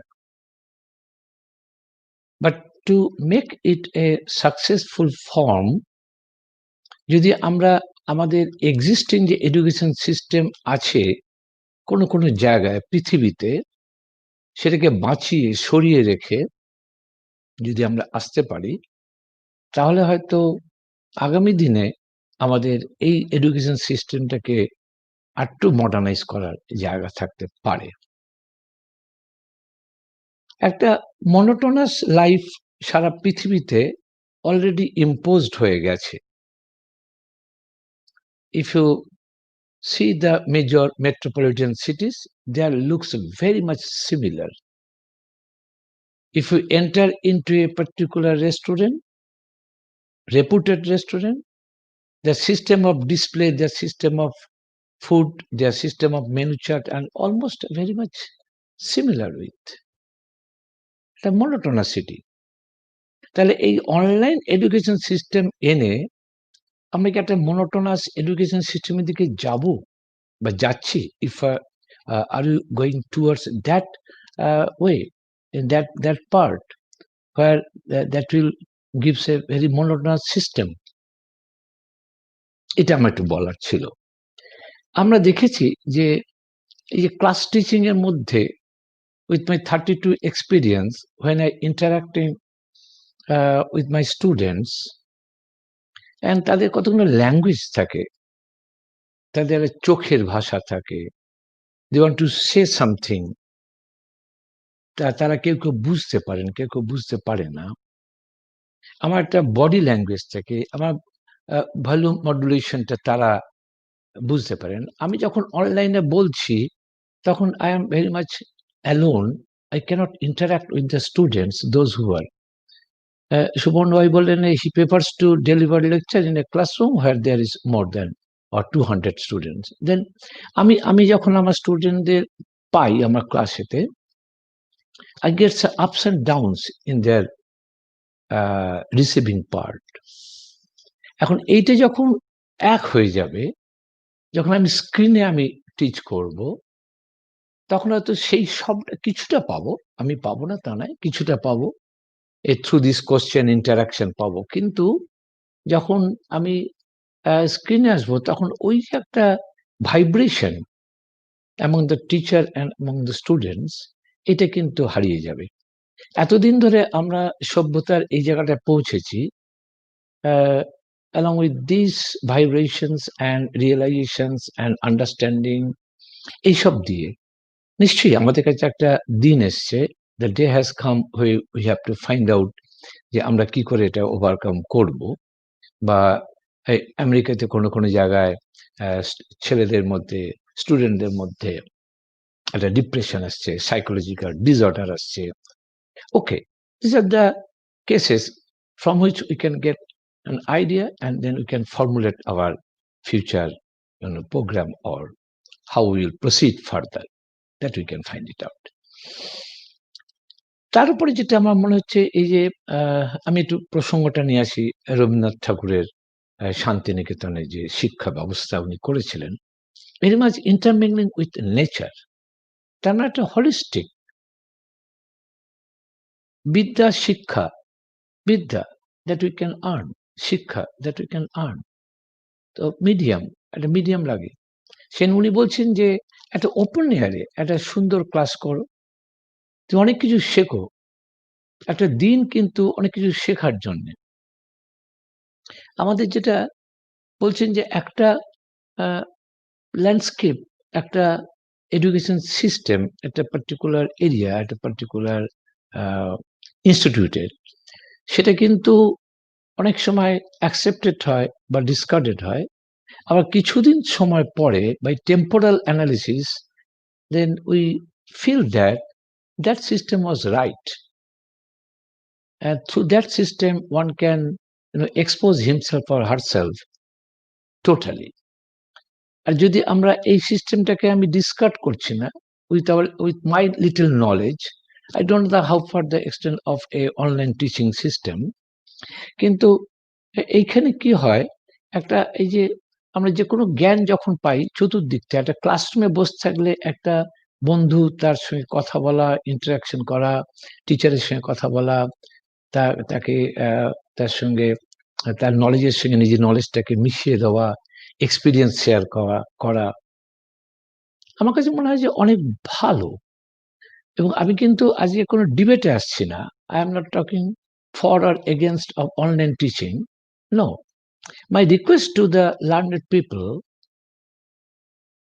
একটা monotonous education system না করে আমরা যদি একটা স্পেশাল যে ডাইভার্সিফিকেশন আছে ইন এডুকেশন সিস্টেম, সবকটাকে যদি আমি এন্টারটেন করি, তারপর তাকে যদি মোজাইক করতে পারি, তাহলে হয়তো এই অনলাইন এডুকেশন সিস্টেমটা অনেক পেনিট্রেট করবে, অনেক অ্যাকসেপ্টেবল হবে।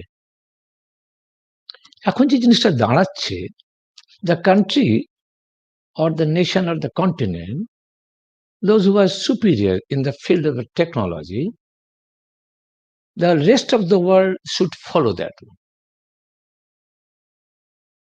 একটা ছোট্ট দেশ, তার একটা আলাদা এডুকেশন সিস্টেম থাকতে পারে, with this online teaching that will be evaporated. সেইখানটা ভাবতে হবে।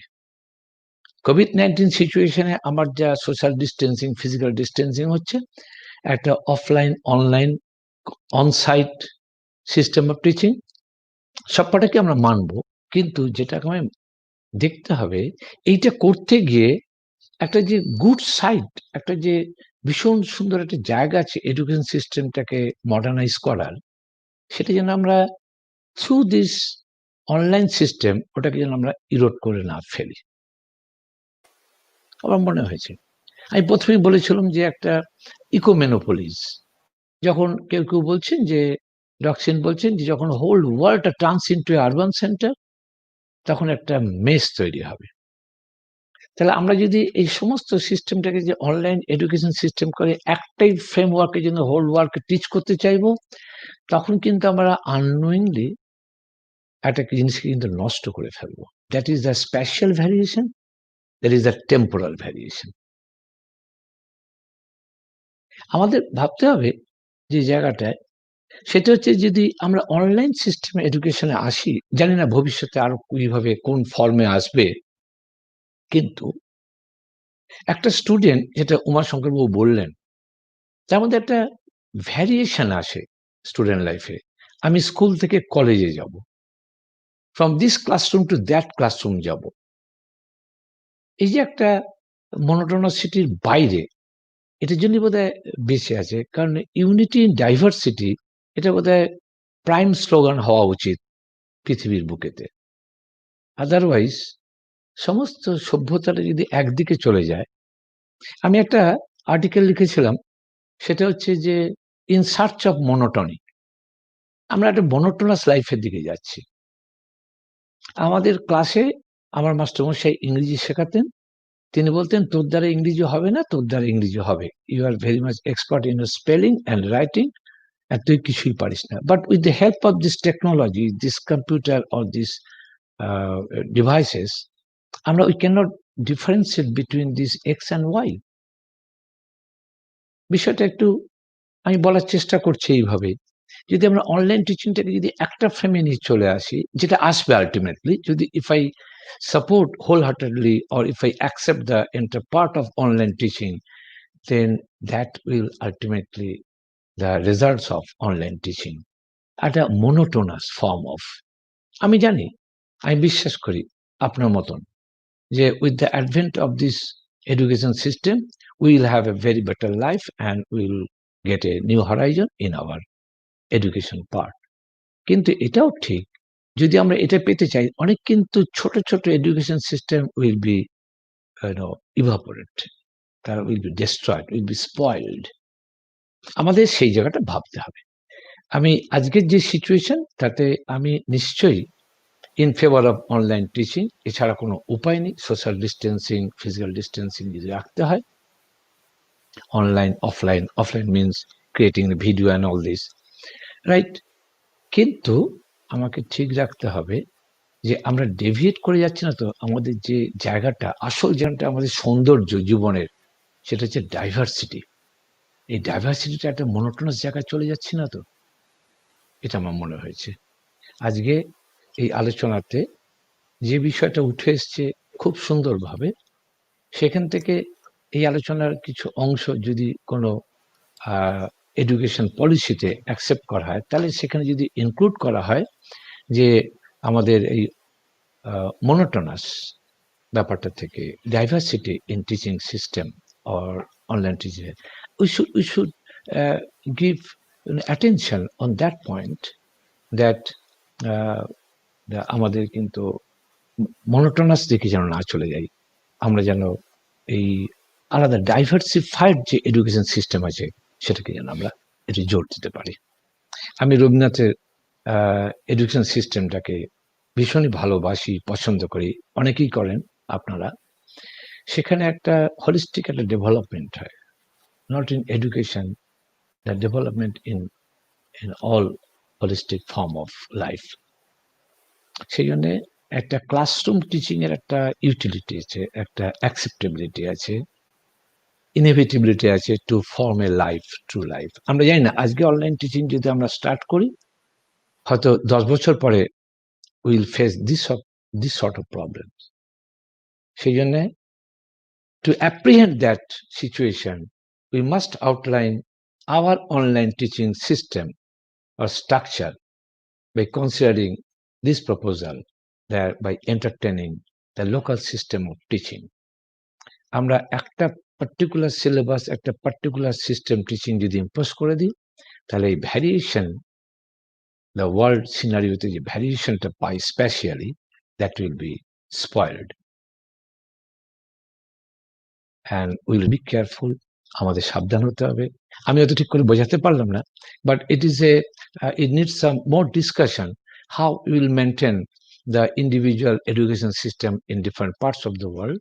And if we club all those in our mainstream system, then we can have a very good education system by which the future generation will be benefited, is my suggestion. I hope I am an optimistic one.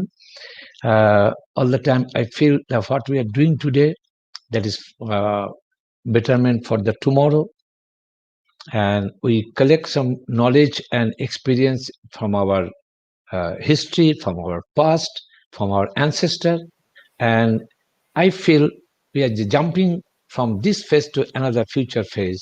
So that is the floor that we can consider. This is the history, or this is the ancestral activities, or this is the environmental situation. From this, we learn something, we get some points, and paint our or outline our online teaching systems. Thank you all for your patience hearing. Thank you. Thank you, Professor Mukhopadhyay. Our India is already to transform a new idea of education. Government of India has already adopted 5+3+3+4 format, where there is a provision to take classes in online mode. Thanks for sharing your views with us. Two questions I would like to ask you after summarizing the questions from the participants. How can the research scholars or students and teaching faculties of different colleges and universities manage their practical-based, lab-oriented or field-based studies through online education? Is it possible? And another one is how can we bridge the face-to-face learning with online education at this very moment of the international educational crisis, taking all precautionary measures? If you share with us your views. Now, you see, Dr. Janto, the day will come, we will have that devices by which we can handle our program from our home itself. That means online education. But regarding the field part, the field survey or interacting with the people, particularly in my subject, that is geography, where we have to go the remotest part and interact with the people and collecting their perception related with particular problem or any situation. And that is, with this present infrastructure or technology, that is not possible. But with the advent of technology, with the advent of infrastructure, the day will come, as you have mentioned already, my earlier speakers, that if every people, if they will have the internet facilities, then these field-based activities that you can be handled from your lab or from your classroom. But beyond this, I feel that what I wanted to say in my lecture, that some portions should be kept apart. Then if you include the field survey, perception study from in your online teaching, then you are going to spoil a portions in education system. The basic angle of education is that the collect information from different parts and you just formulate in your study or in your research. So with the technological advancements, if we handle this program from your classroom, then that we are just going to block one part of your discussions or your research or your education part. সেই জন্য আমার মনে হয় যে education সিস্টেমের কিছু অংশ যেটাকে আমরা অনলাইনে আনতে চাইবো না, সেই অংশগুলো কিন্তু আমাদের ডিফাইন করতে হবে। সবকিছু তো অনলাইনে হতে পারে না, সেই জন্য কিছু ডিফাইন করতে হবে এবং সেটাকে আমাদের কিন্তু একটা ফোকাস দিতে হবে যে আমরা কিভাবে এটাকে আমরা নিজেদের মধ্যে রাখতে পারি বা এটাকে বাঁচিয়ে রাখতে পারি। Sure. সেটাই। Sure, sir. Thank you for your valuable speech. Now, thanks to our speakers for their giving their valuable time and brainstorming discussions and reviews in this international symposium. We do believe that their views, suggestions, and discussions and the outcome will surely help us to review imposed online education. Now, I am switching over to Professor Rupendra Kumar Chattopadhyay, President of Bharata Vidya Charcha Kendra, to give his valuable speech and also the valedictory speech and summarize the today's discussion and end the symposium with vote of thanks. Professor Rupendra Kumar Chattopadhyay holds the post of Vivekananda Chair of Social Science, University of Calcutta, and is also the visiting faculty, Department of History, Presidency University, India. Sir, please give your valuable speech. Proceed, sir. Could you follow me? Could you Yes. listen me? Yeah. Could you listen me? Yeah. Yes. Proceed, Could sir. you listen me? Proceed, sir. Proceed, sir. Yes. Should I? This distressing time of a global pandemic and the concomitant lockdown that it has necessitated, forcing closure of schools, colleges, and universities, has made us realization the importance of online digitalized education. But we must take care to ensure that our realization does not come to an end simply with the end of pandemic, which I am fearful and hopeful would soon get over. It is high time that we understand that online education is not merely an ad hoc pedagogic exercise, but rather a potential alternative to conventional teaching methods that could be and should be fostered as a creative device with classroom education.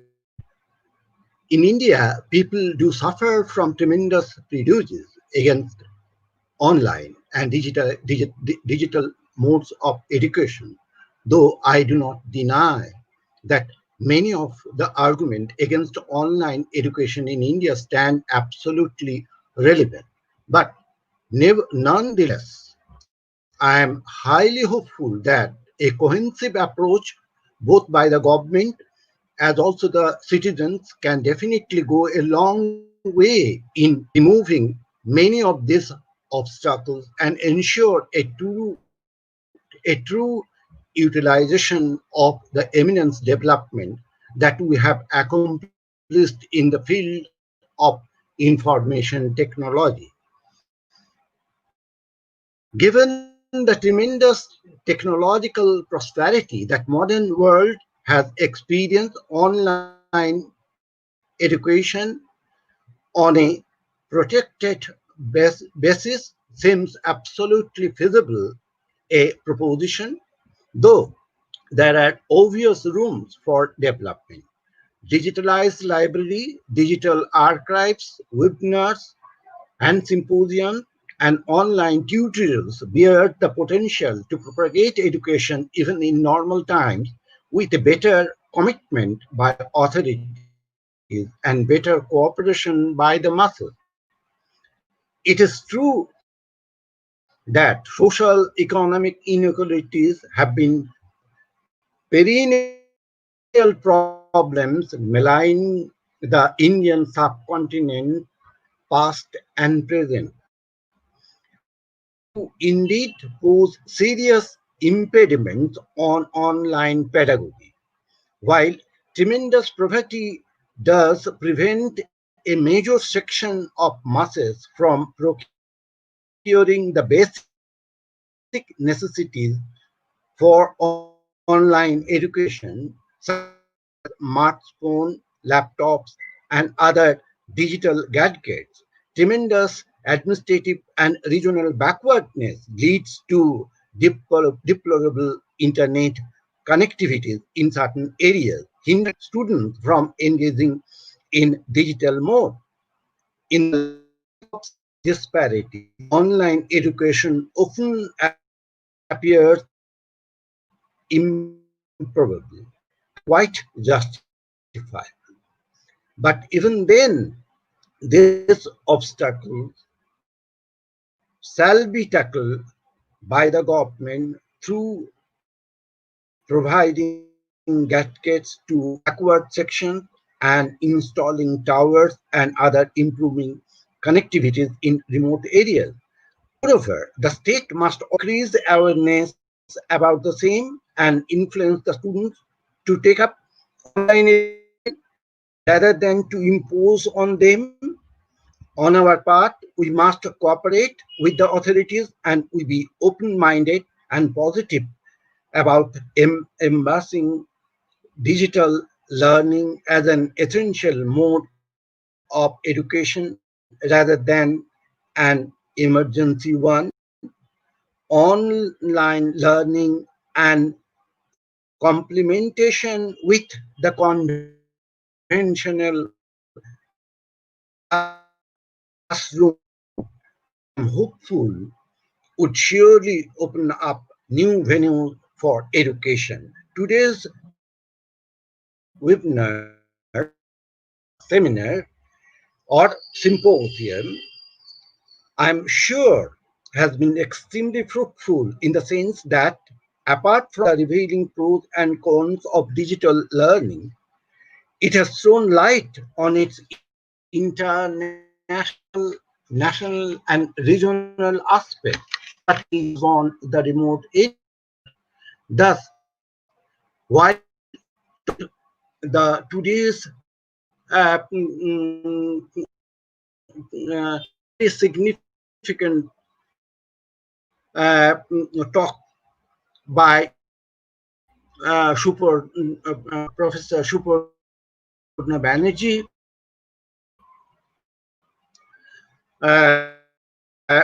obviously on technology with a touch of dystopia, online education USA during the COVID-19 pandemic. He has tried to give a look on the loopholes and the constraint of online education in USA. Obviously, while he is concluding remarks, under current circumstances, online education is the only safe mode in many areas of USA. It will affect student learning and performance negatively in many cases. It will affect parents K-12 student ability to work. There is no perfect solution of online teaching so far as the his own viewpoint. On the other hand, Shubham Pal took us to the international sphere, particularly China in and around, elaborating the perceptions and ramification of online teaching in those nations, thereby indicating a global take on the subject concerned. Mr. Mondol words give us an insight of online learning in the remote Sundarban area, a place that truly suffers from regional backwardness and administrative negligency that will improve as early as possible. Uh, at the end, Professor Maloy Mukhopadhyay. He has tried to give a look on the uh, the existing methodological constraint between online and offline education system, and he is looking for universal education system and how one can motivate with the system around which thread of his argument uh, mm, uh, in the context of classroom and online teaching. Uh, though my own perception, if you believe Rabindranath Tagore's viewpoint, sometimes Tagore insisted teaching beyond classroom so that online could be that beyond altogether. I am highly hopeful that pandemic would soon come to an end, but the importance of online learning that it has made us realize would not. I believe that government as also the common people will all strive to ensure an all-inclusive nature of digital education and perceive it as a sound alternative to classroom teaching. And the two must operate together even in normal times. So this is my so-called valedictory address. Now I'm switching over to vote of thanks. Obviously, it is a great pleasure for me. Vote of thanks because today's or think to me enrich academic speakers have overlooked. I hope time for their busy scheduling with such a wonderful input. The listeners feel the same. We are sincerely overwhelmed by your responses, their gratitude to the entire arrangement, and obviously full that entitled with obviously by Bharat Eco-helpline here for taking interest on the issue. And really, it is an vital and important issue today. And I also express my gratitude to the members of the Bharat Vidya Charcha Kendra who has constantly back up online and offline technicalities. And obviously, Umar Shankar Babu, Umar Shankar Mandal Babu, for giving the collaborating mind to organize such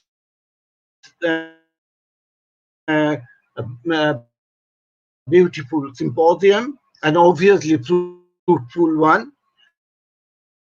And finally, I express my heartiest gratitude to convener and moderator, Dr. Sanjay for coming up with such a relevant team and making it all of you for teaching me how I can scoop up with this online because age as well as I'm very much poor so far as the online technique is concerned. So I apologize for the same.